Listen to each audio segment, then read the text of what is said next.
Meanwhile. केकरा के घर की हो? हमको पहचानती हो? गूंगी हो?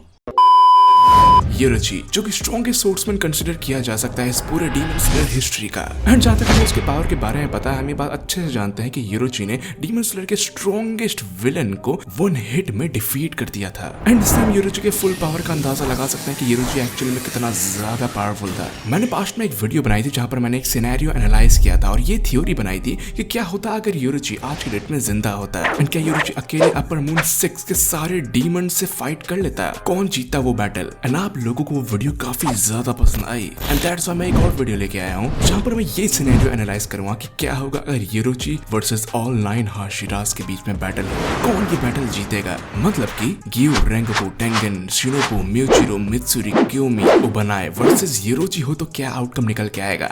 वेल गाइस, इस वीडियो में काफी ज्यादा मजा आने वाला है, no doubt. And without wasting any more time, let's begin this video. अब जहाँ तक मैं सोच पा रहा हूँ, इस बैटल के सिर्फ 2 ही आउटकम निकल के आ सकते हैं, या तो योरोची जीतेगा या तो हाशिरास। बट इस बैटल के बेसिकली 3 सिनेरियोज हो सकते हैं। पहला, योरोची वर्सेस 1 हाशिरा, यानी कि 1v1 फाइट एक एक करके, या फिर सेकंड सिनेरियो जहां पर योरोची वर्सेस ऑल हाशिरा होगा बट हाशिरास के पास कोई भी प्रेप टाइम नहीं होगा। एंड थर्ड सिनेरियो जहां पे योरोची के पास तो प्रेप टाइम नहीं होगा बट ऑल हाशिरास के पास प्रिपरेशन टाइम होगा। एंड ये तीनों सिनेरियो के बारे में हम डिटेल में बात करेंगे, बट पहले हम इन सोर्समैन के थोड़े फैक्ट्स तो जान लें। मतलब कि इन सोर्समैन को थोड़े डीप में एनालाइज कर लेते हैं ताकि इन सिनेरियोज के बारे में बात करने में और मजा आएगा। इस बैटल को समझने के लिए सबसे पहली चीज जो हमारे दिमाग में होनी चाहिए वो ये है कि एक्चुअली में ऑल हाशिरास योरोची के अगेंस्ट स्टैंड कर सकते हैं। तो जो लोग ये सोच रहे हैं कि ऑल हाशिरास वर्सेस योरोची का कोई सेंस ही नहीं बनता, योरोची इन सबको वन शॉट कर देगा, तो ऐसा नहीं होता। जरा मेरी बात समझने की कोशिश कीजिएगा। डीमन स्लेयर में ऐसे बहुत सारे हाशिरास हैं जिनकी एबिलिटी योरोची जानता तक नहीं है, क्योंकि जब योरोची था उसके वक्त तक ब्रांच ब्रीदिंग स्टाइल इन्वेंट नहीं किए गए थे, खासकर लव या इंसेक्ट ब्रीदिंग जैसे स्टाइल्स। तो ये चीज बिल्कुल पॉसिबल है कि योरोची को सरप्राइज किया जा सकता है। और हाँ, ये चीज भी बिल्कुल पॉसिबल है कि योरोची को मारा जा सकता है, क्योंकि योरोची कोई डीमन नहीं है, वो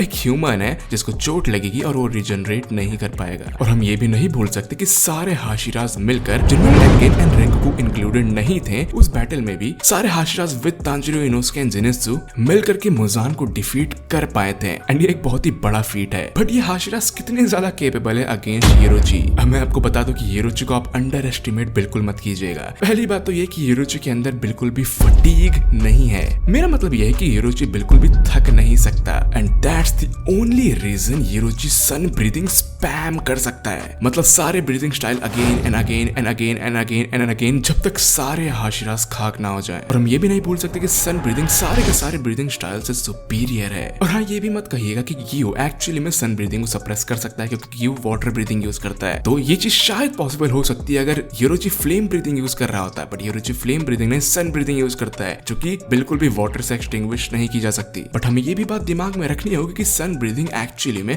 डीमन के लिए बहुत ही ज्यादा डेडली था, क्योंकि सन ब्रीदिंग से कटने के बाद डीमन रिजनरेट नहीं कर पाते, जिससे डेफिनेटली उनके पास बहुत ही बड़ा डिसएडवांटेज क्रिएट हो जाता है। तो यहाँ पर एक्चुअली में सन ब्रीदिंग की खासियत एक कम हो जाती है, बट हाँ, सन ब्रीदिंग अभी भी उतना ही डिस्ट्रक्टिव है। और हम ये भी नहीं बोल सकते कि ये सारे हाशिरास बहुत ही ज्यादा स्किल्ड सोर्समैन है और ये लोग बिल्कुल भी डीमन की तरह फाइट नहीं करते, जहाँ पर डीमन के पास कोई भी प्रॉपर आर्ट नहीं होता है, कुछ गिने चुने डीमंस को छोड़ के। बट ये सोर्समैन एक्चुअली में अपने अपने रोल्स को अच्छी तरह निभा सकते हैं। इनके रोल के बारे में थोड़ी देर बाद बात करेंगे, बट आप अपना रोल प्लीज मत भूलिए। आप जानते हैं कि आपका रोल क्या है। यस, इस चैनल को सब्सक्राइब करना।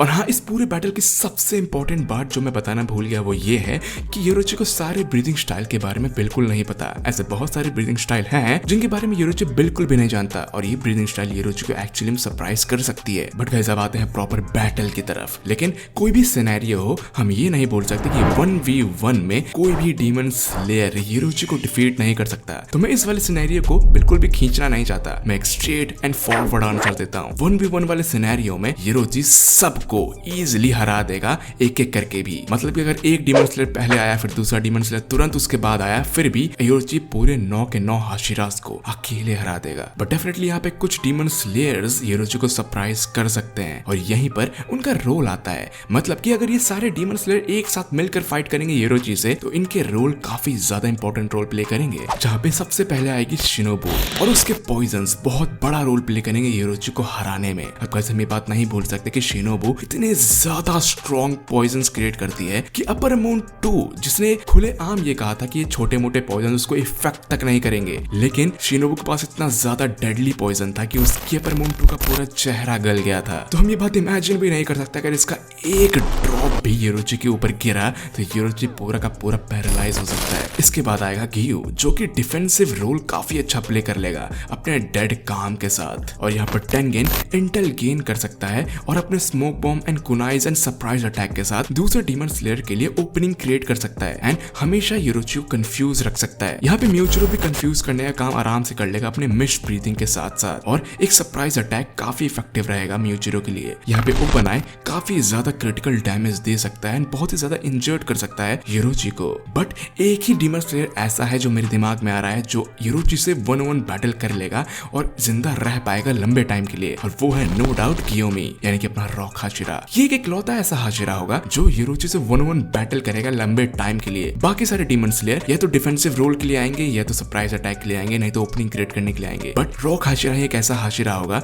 जो 1-on-1 बैटल करेगा योरोची के साथ। बट यहाँ पे दो और हाशिरास बचे हैं जो कि है सानिमी एंड रेंगोकू जो प्योर ऑफेंसिव रोल प्ले करेंगे यहाँ पर। मतलब कि इनका काम यही होगा कि ये प्योर डिस्ट्रक्टिव अटैक्स करे योरोची पर बिना रुके एंड इससे योरोची हमेशा इन्हीं पर फोकस्ड रहेगा। और हाँ डेफिनेटली गाइस यहाँ पर हम मित्सुरी कनरोजी को कैसे बोल सकते हैं क्योंकि ये एक इकलौती ऐसी डीमन स्लेयर होगी जिसका ब्रीदिंग स्टाइल सबसे लेटेस्ट बनाया गया है। यानी कि योरोची को इसके ब्रीदिंग स्टाइल के बारे में 1% भी नहीं पता होगा और इसका फाइटिंग स्टाइल इतना ज्यादा क्रेजी है कि हाँ ये एक्चुअली में योरोची को सरप्राइज अटैक के थ्रू बहुत ज्यादा पूरी तरह इंजर्ड कर सकती है। तो गाइस अब फाइनली आएंगे यहाँ पे हम अपने सेकंड सिनेरियो की तरफ जहाँ पर हमारे डीमन स्लेयर्स यानी हाशिरास को कोई भी प्रिपरेशन टाइम नहीं दिया गया है। तो लेट्स सपोज ये 9 के 9 हाशिरास एक मैदान में चिल कर रहे हैं और वहाँ पे अचानक से योरोची प्रकट हो जाता है और कहता है मैं तुम सबको मार दूंगा बिना किसी रीजन के। और ये सारे के सारे हाशिरास उठ खड़े होते हैं अपने सोर्ड को रेडी करते हुए और ये लोग फाइटिंग स्टैंस में आते ही हैं बट कुछ मिली सेकंड के अंदर योरोची अपनी डिस्ट्रक्टिव कैपेबिलिटी शो करना स्टार्ट करता है। ये सन ब्रीथिंग स्पैम करना स्टार्ट करता है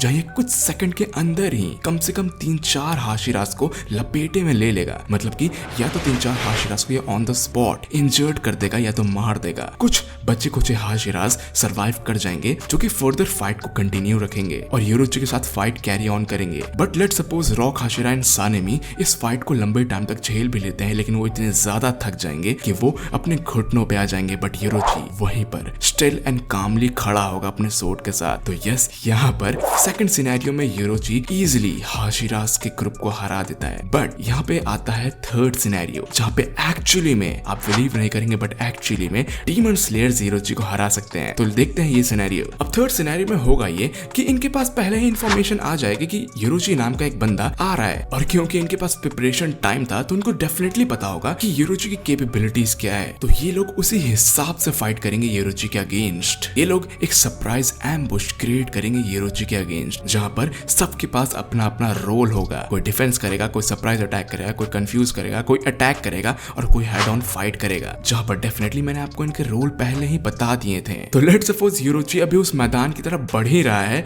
बट यहाँ पर अपने हाशिरास पहले ही रेडी है इससे फाइट करने के लिए और ये लोग रास्ते में ही योरोची के ऊपर हर किस्म के अटैक करना स्टार्ट करते हैं डिस्ट्रैक्शन के लिए। जहाँ पर टेंगेन अपने पॉइजनस स्मोक बॉम्ब्स फेंकेगा और शिनोबु अपने बहुत ही ज्यादा डेडली पॉइजन्स के साथ अटैक करने का ट्राई करेगी। यहाँ पर ढेर सारे लोग मिस्ट एंड बहुत ही ज्यादा इल्यूजन्स के साथ खेलेंगे योरोची के साथ। जहाँ पर योरोची को अगर एक भी अटैक लगा तो योरोची ऑन द स्पॉट डेड हो सकता है क्योंकि आफ्टर ऑल योरोची एक ह्यूमन है, उसको डैमेज मिल सकता है। नो डाउट गाइस इतने सारे डिफरेंट कैटेगरीज के ब्रीदिंग स्टाइल जिसको योरोची पहले कभी देखा तक नहीं होगा, इसको देखने के बाद डेफिनेटली योरोची की फटेगी। और गाइस अगर आप लोग ये बोलेंगे कि प्लीज योरोची को डिसरिस्पेक्ट मत करो, वो डरता थोड़ी है। जब योरोची ने मुजान के अगेंस्ट फाइट की थी तब योरोची ने साफ साफ कहा था कि उसकी बॉडी पे पूरी चिल हो गई थी यानी कि उसकी फटी थी। एंड गाइस एक्चुअली में डरना भी जरूरी है क्योंकि महान वॉरियर्स कह के गए हैं कि जो लोग डरते नहीं है वो जल्दी मरते हैं। तो डरना एक्चुअली में सर्वाइवल के लिए जरूरी है। तो यहाँ पे यूरोची की पहली बार फटेगी और ये देखेगा कि एक्चुअली में वो मर सकता है। जहाँ पर वो स्ट्रगल करना स्टार्ट करेगा और वो कैलकुलेटेड मूव्स प्ले करेगा। पहले तो वो डॉज करेगा, इवेड करेगा